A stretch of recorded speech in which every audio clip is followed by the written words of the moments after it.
Here we are after about a 15-minute ride through most of Rafah right now and along the Egyptian border and getting ready for the distribution site. In about 30 minutes, there'll be about 8,000 people coming down the road to receive those meals.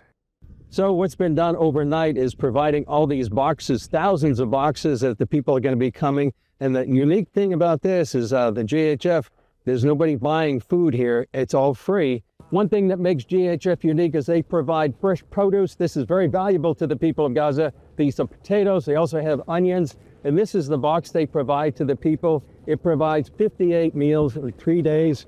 You have lentils, you have pasta, you have sugar and flour. And this is what they get, each family gets when they come here to the distribution site.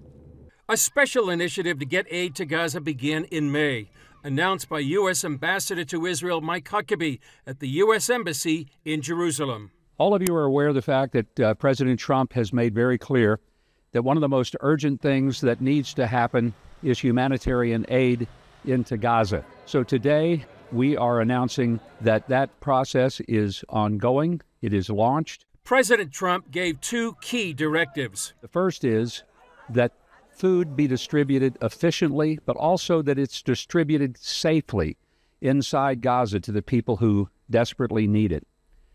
The other factor, and this is an important one, that all of this be done in a way so that Hamas is not able to get their hands on it. Previous actions have often been met with Hamas stealing the food that was intended for hungry people. Nobody is interested in helping Hamas.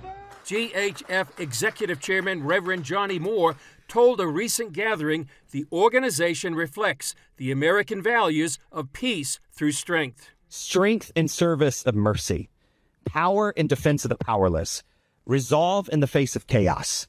And I've seen this firsthand every single day as the chairman of the Gaza Humanitarian Foundation.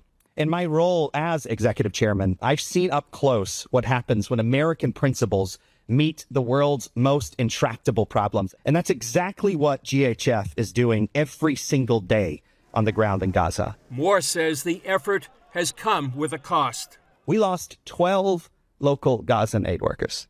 Hamas brutally murdered them. They injured dozens more.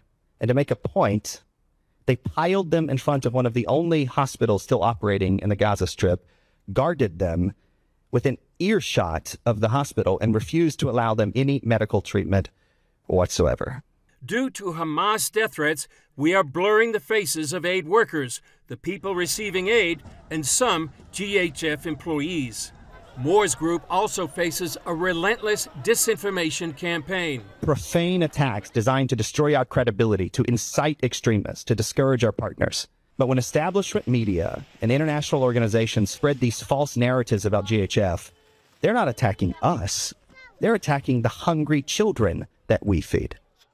We're on this berm, and right behind me, this is going to be flooded with people. In about 10 minutes, they're going to be going into this distribution area. They're first going to be taking the potatoes and onions, which are very valuable, and then they're going to be taking all these boxes that have been distributed overnight. A green flag signals Gazans waiting for food that the distribution site is open. A mad rush of thousands, made up of mostly young men and boys, follows and causes what's been described as controlled chaos. It's been about 15 minutes since the distribution began. Behind me, you can see most of the people right now are men. Pretty soon, the women will be coming. Since the Gaza Humanitarian Foundation began about 3 months ago, they've distributed about 130 million meals in some of the most challenging conditions of distributing humanitarian aid, and vilified by many, but not by the people getting the food. This woman told us what the aid means to her. I am safe. I am good. I can eat today. That's me. Thank you for everyone working this project. Thank you for all of one. You can see some smiling faces. Certainly these are desperate, hungry people, and we are not enough. Our critics say that we're not enough. We agree. We were never meant to meet this need alone. We would love to work with other NGOs and the United Nations to scale both our operations safely and securely. Some media reports describe the distribution sites as death traps. Yet GHF spokesman Chapin Fay denies reports of hundreds being killed near their distribution sites. There are no casualties on our sites. We've never had a casualty. Our security professionals have never fired their weapons at anyone. We're here to feed people. We've done so to the tune of over 130 million meals in less than 3 months yesterday. We'll hit probably 131, 132 today. But as you can see, this is yet another successful distribution, and we plan to get better and better every day and feed more and more people every day. After the controlled chaos of many of the men coming in to get humanitarian aid, the GHF just about a month ago developed a plan where the women would wait a little longer and get individual food for themselves and their family. Yes, there's a little danger to it to come here, but there's nothing else available. The only thing that's available is this site. So this is the only place where we can get food and aid every day. I mean, it's an emotional event every time I'm down at one of these. It's thrilling, scary, but from an impact standpoint, I don't know if there's any place on earth I'd rather be. And I wish I could start doing this a lot sooner. This operations manager speaks for many on the GHF team. I mean, it's a mission. It's obvious that we're employees and there's a benefit for being here, but to be a service member who's retired that actually has a purpose again, people to use some of the skills that we have to do something totally different, completely different and stable, it's an amazing opportunity, and it's something that is once in a lifetime. The organized security team, logistic experts, and aid workers pursue one mission.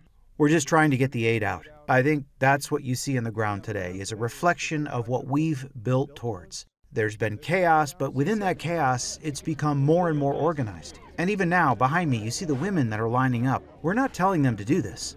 The Gazans have developed their own system, and all we have to do is feed that system. This has also allowed them to develop a positive relationship with the people of Gaza. We get to know them, and they get to know us. They understand our schedule.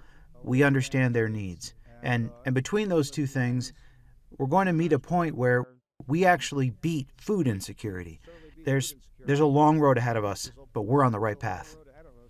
Senior fellow at the Foundation for the Defense of Democracy, Jonathan Conricus, tells CBN News the GHF is proving itself. The Gaza Humanitarian Foundation has shown through the leadership of Reverend Johnny Moore and many other professionals, brave American patriots and professionals that work in that organization, that it is possible to provide clean, healthy, dignified food to civilians in Gaza without Hamas or corrupt UN organizations profiting from it.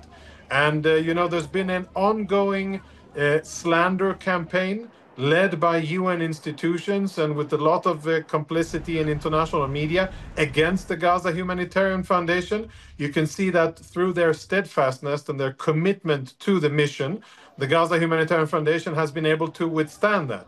And today they are on the ground. There are 4 active centers and others are being built and prepared. Hundreds of thousands of meals are being delivered every day. Conricus says any success achieved by the group chips away at Hamas' influence here. If anything will bring Hamas down, I think it is the combination of there being an alternative for distribution of food, military pressure by Israel. One of the demands by Hamas in recent negotiations was to shut down the GHF because it represents a threat to the monopoly of Hamas of aid coming into the Gaza Strip. Last year, it's estimated that Hamas made $500 million by looting and stealing aid coming into the Gaza Strip. Faye tells CBN News the foundation provides an alternative to the UN and other aid organizations that has seen its food stolen by Hamas. You see Hamas riding around with armed men, stealing the aid and taking it. And that's why we're here. We are doing it in a way, we are feeding people in a way that Hamas or anyone else cannot steal it. We're proud of our record of over 130 million meals delivered, and in the month of July, only 6.5% of their aid got to where it was supposed to be. That's a 93.5% diversion rate, and so at best you see these trucks and they're swarmed with people. The goal of GHF is to distribute aid 24/7. A lot of that is going to depend on the safety of the people. That's foremost on our mind. It would solve a lot of the problems of overcrowding. Despite the dangers and challenges, this manager tells CBN News the feelings of most of the GHF team. I think we're just happy to be here, thrilled to be here. It's a worthwhile endeavor, and to be an American and to have this experience, it's a great honor. Chris Mitchell, CBN News, at the distribution site of the Gaza Humanitarian Foundation.